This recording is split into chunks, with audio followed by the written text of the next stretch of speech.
संभवतः पहचानती नहीं और ना पहचानना ही स्वाभाविक है, क्योंकि मैं वो व्यक्ति नहीं हूं जिसे तुम पहचानते हो। और सच कहूं तो वो व्यक्ति हूं जिसे मैं स्वयं भी नहीं पहचानता। तुम इस तरह जड़ से क्यों खड़ी? मुझे देखकर आश्चर्य हुआ। आश्चर्य? मुझे विश्वास नहीं होता कि ये स्वप्न नहीं है। नहीं, स्वप्न नहीं है, यथार्थ है कि नहीं? हाँ। बहुत थक गए हो? थक गया था, परंतु वर्षा ने थकान कम कर दी। तुम सचमुच पहचाने नहीं जाते। पर तुम भी कहाँ पहचाने जाती? तुमने सब कुछ बदल दिया। मैंने नहीं बदला। जानता हूं, तुमने नहीं बदला, परंतु मल्लिका मुझे आज यहाँ सब कुछ अपरिचित लगता है। और तुम थके हो? बैठ जाओ। आंखों से लगता है तुम अभी स्वस्थ नहीं हो। बहुत दिन इधर उधर भटकने के बाद यहाँ आया। आर्य मातु से आज ही पता चला था कि तुमने काश्मीर छोड़ दिया है। हाँ, क्योंकि सत्ता और प्रभुता का मोह छूट गया। काश्मीर में लोग समझते कि मैंने संन्यास ले लिया है, परंतु मैंने संन्यास नहीं लिया। मैं केवल मातृगुप्त के कलेवर से मुक्त होकर उन्हें कालिदास के कलेवर में लौट आया। जाने के दिन तुम्हारी आंखों का जो रूप देखा था, वो आज तक मेरे सिर में नहीं देखा। मैं अपने को विश्वास दिलाता रहा कि कभी भी लौट कर आऊं, यहाँ सब कुछ वैसे ही होगा।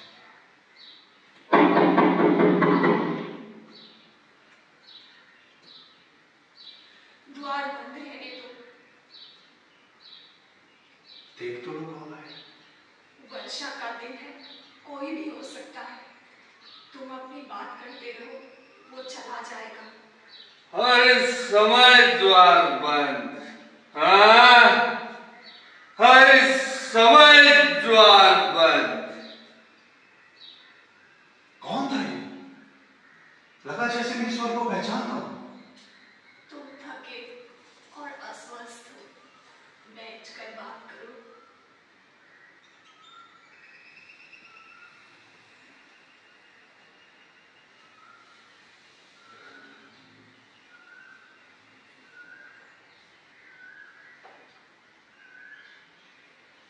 मैंने बहुत बार अपने संबंध में सोचा है मल्लिका,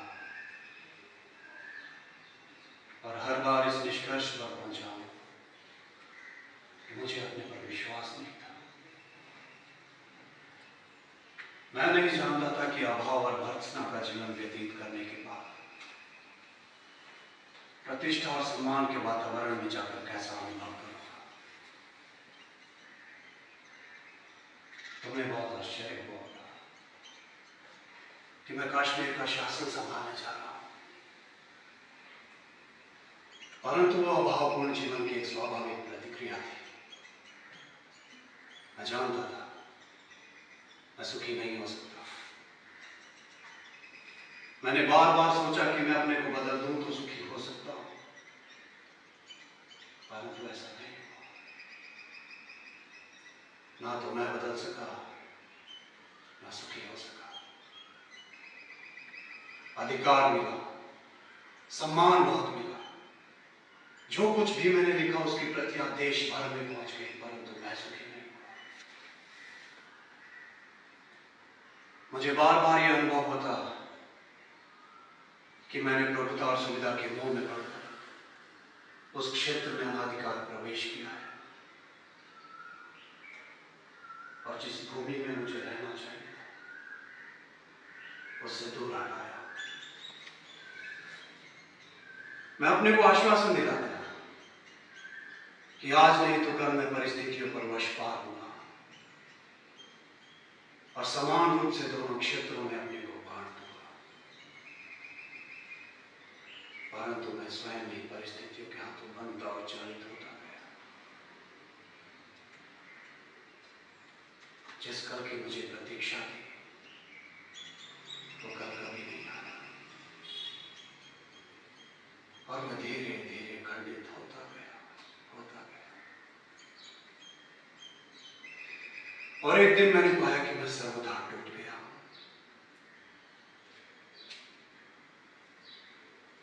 काश मेरे जाते हुए मैं यहां से होकर नहीं जाना चाहता था, क्योंकि मुझे भय था कि तुम्हारी आंखें मेरे अस्थिर मन को और अस्थिर कर देगी। अब मेरी आशा नहीं होकर चला गया कि एक कल ऐसा आएगा जब मैं तुमसे ये सब कह सकूंगा।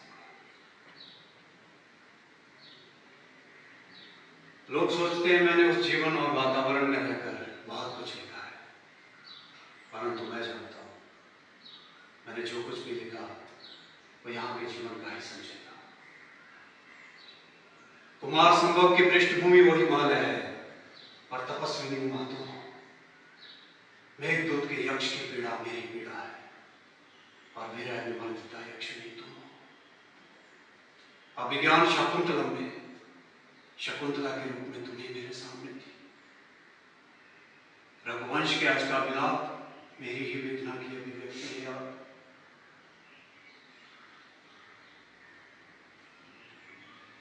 चाहता था तुम ये सब पढ़ पाती, परंतु सूत्र कुछ इस तरह से टूटा कि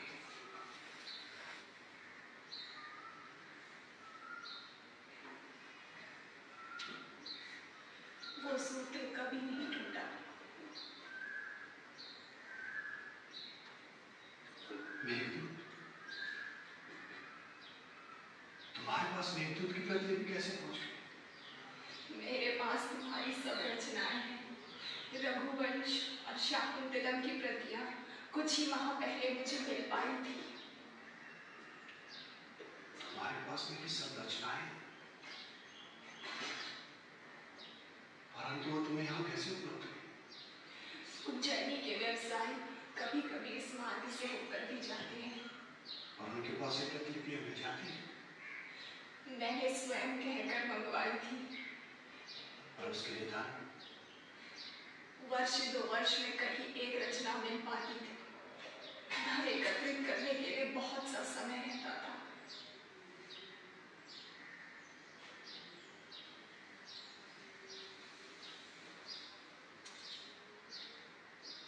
जो अभाव वर्षों से मुझे साथ दे रहे हैं वो आज और भी बड़े प्रतीत होते हैं। मलिका, मुझे बहुत पहले यहाँ लौटाना चाहिए था। आषाढ़ के मेघों की तरह वर्षों से मेरे अंदर बहुत कुछ घुमा रहा है, परंतु बरस नहीं पाता, क्योंकि उसे ऋतु नहीं।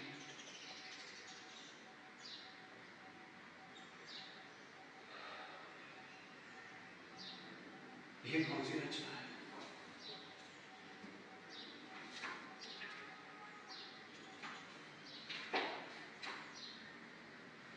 ये तो केवल कोरे पृष्ठ है। ये कोरे पृष्ठ मैंने अपने हाथों से बनाकर सिए थे। सोचती थी तुम आओगे तो तुम्हें ये भेंट दूंगी और कहूंगी इसमें तुम अपने सबसे बड़े महाकाव्य की रचना करना। परंतु अब ये पन्ने टूटने लगे हैं और मुझे कहते हुए भी संकोच हो रहा है कि ये तुम्हारी रचना के लिए है। ये पृष्ठ तुमने अपने हाथों से बनाए थे कि इन पर मैं एक महाकाव्य की रचना कर सकूं।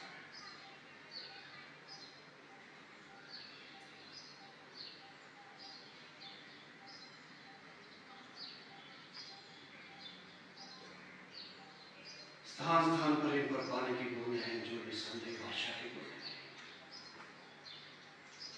लगता है तुमने अपनी आंखों से इन पृष्ठों पर बहुत कुछ लिखा है। मलिका,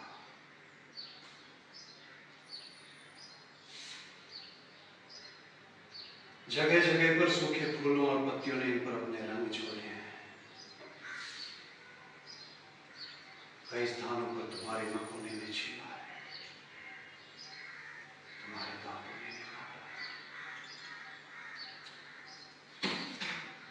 अब ये पृष्ठ कोरे कहाँ गए मल्लिका? इन पर एक महाकाव्य की रचना हो चुकी है, अनंत सर्गों के महाकाव्य की।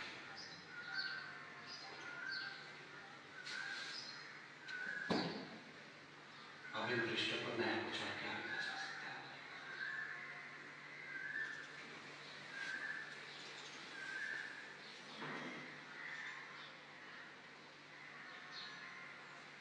परंतु इसके आगे भी तो जीवन शेष है।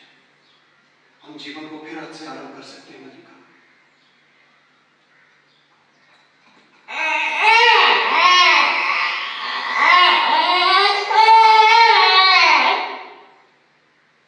ये किसके रोने का शब्द है मल्लिका? ये मेरा वर्तमान है।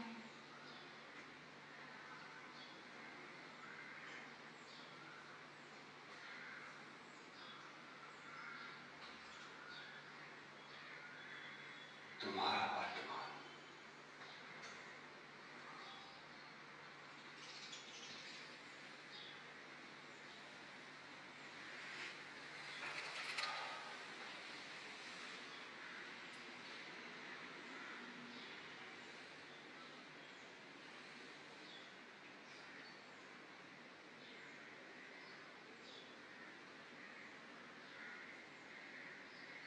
क्या सोच रहे हो? मेरी ओर देखो। सोच रहा हूँ आषाढ़ का ऐसा ही दिन था, ऐसे में घिरे थे और ऐसे ही असमय अंधेरा हुआ आया था। और भी तो कुछ सोच रहे हो? और सोच रहा हूँ कि मैं घाटी से एक आहत हरिण शावक को लाया था और तुमने उसका उपचार किया था।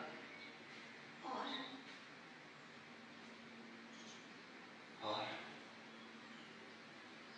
और वही चेतना है जिसमें कंपन होता है, वह हृदय है जिसमें आवेश जागता है। परंतु उस समय कोरे पृष्ठों का महाकाव्य नहीं रचा गया था। तुम कह रहे थे कि तुम जीवन को हद से आरंभ करना चाहते हो। हाँ, संभवतः वो इच्छा का समय के साथ बंध था, परंतु मैं देख रहा हूं कि समय अधिक शक्तिशाली है,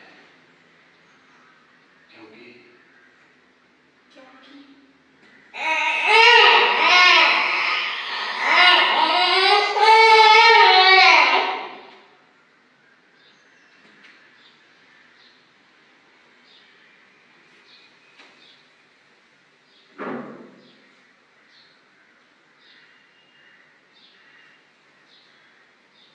क्योंकि समय किसी की प्रतीक्षा नहीं